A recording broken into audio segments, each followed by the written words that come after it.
Assalamualaikum warahmatullahi wabarakatuh. Saya Ira Setiasih dari Prodi Pendidikan Pancasila dan Kewarganegaraan. Di video kali ini, saya akan membahas tentang sistem pemerintahan pasca reformasi. Hasil amandemen UUD NRI 1945, sistem pemerintahan yang dianut Indonesia adalah tetap mempertahankan sistem presidensil, sekaligus menyempurnakan agar betul-betul memenuhi ciri-ciri umum sistem presidensil.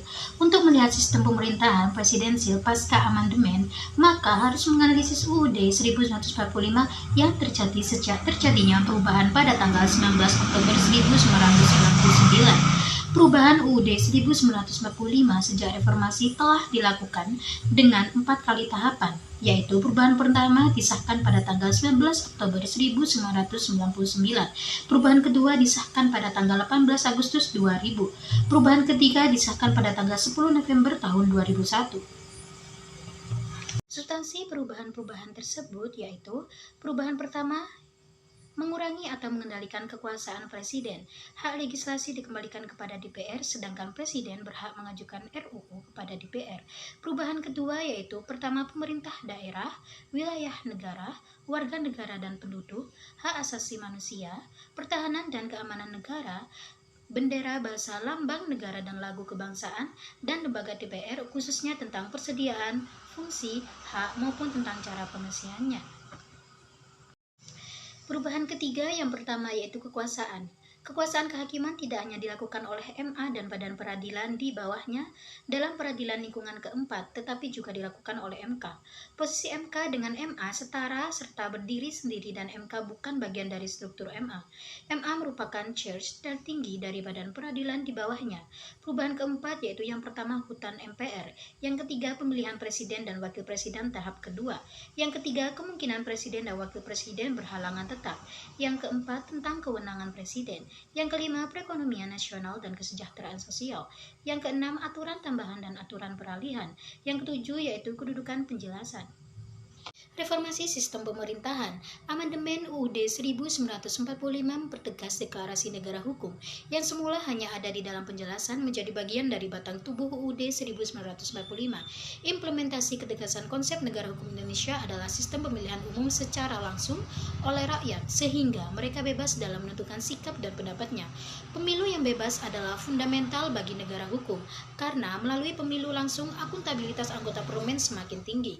Amandemen UUD 1945 juga mempertegas sistem presidensial. Dalam sistem pemerintahan ini mempunyai ciri-ciri sebagai berikut. Yang pertama yaitu presiden adalah kepala negara sekaligus kepala pemerintahan yang memimpin penyelenggaraan pemerintahan sehari-hari. Yang kedua, presiden dan wakil presiden dipilih secara langsung oleh rakyat, maka tidak bertanggung jawab kepada parlemen, baik kepada DPR maupun kepada MPR. Yang ketiga, presiden dan DPR menempati kedudukannya sejajar sehingga presiden dan DPR menempati kedudukannya sejajar sehingga presiden tidak wewenang membubarkan parlemen. Yang keempat, presiden mengangkat dan memberhentikan menteri-menteri. Yang kelima, presiden melaksanakan tugas dan wewenangnya selama 5 tahun dan dapat dipilih kembali dalam jabatan yang sama hanya untuk 1 kali masa jabatan. Reformasi legislatif. Amandemen UUD 1945 mengatur bahwa kedaulatan berada di tangan rakyat dan dilaksanakan menurut undang-undang. Ketentuan ini sekaligus memberikan makna bahwa MPR tidak lagi berkedudukan sebagai lembaga tertinggi negara dan pemegang kedaulatan rakyat tertinggi serta tidak lagi memiliki kekuasaan-kekuasaan yang terbatas. Amandemen UUD 1945 juga membatasi kekuasaan MPR hanya sebagai lembaga pembuat dan menjalankan amanat konstitusi. Amandemen UUD 1945 juga mengubah struktur parlemen. MPR yang semula berisi anggota-anggota DPR dan kelompok-kelompok fungsional tambahan atau termasuk diubah menjadi anggota-anggota DPR dan DPD. Anggota DPR mewakili kepentingan-kepentingan partai politik, sedangkan DPD mewakili kepentingan-kepentingan daerah. Selain itu, DPR yang semula hanya berhenti mengajukan rancangan undang-undang menjadi DPR memiliki kekuatan membentuk undang-undang. Eksekutif. Amandemen UUD 1945 membatasi kekuasaan presiden dan mengembalikan hak legislasi kepada DPR. Artinya, presiden tidak lagi memegang kekuasaan membuat undang-undang, tetapi hanya berhak mengajukan dan membahas RUU. Selain itu, Periodisasi lembaga kepresidenan dibatasi secara tegas, yaitu hanya dapat dipilih sebagai presiden maksimal dalam 2 kali periode jabatan, sedangkan mekanisme pemilihan dilakukan langsung oleh rakyat.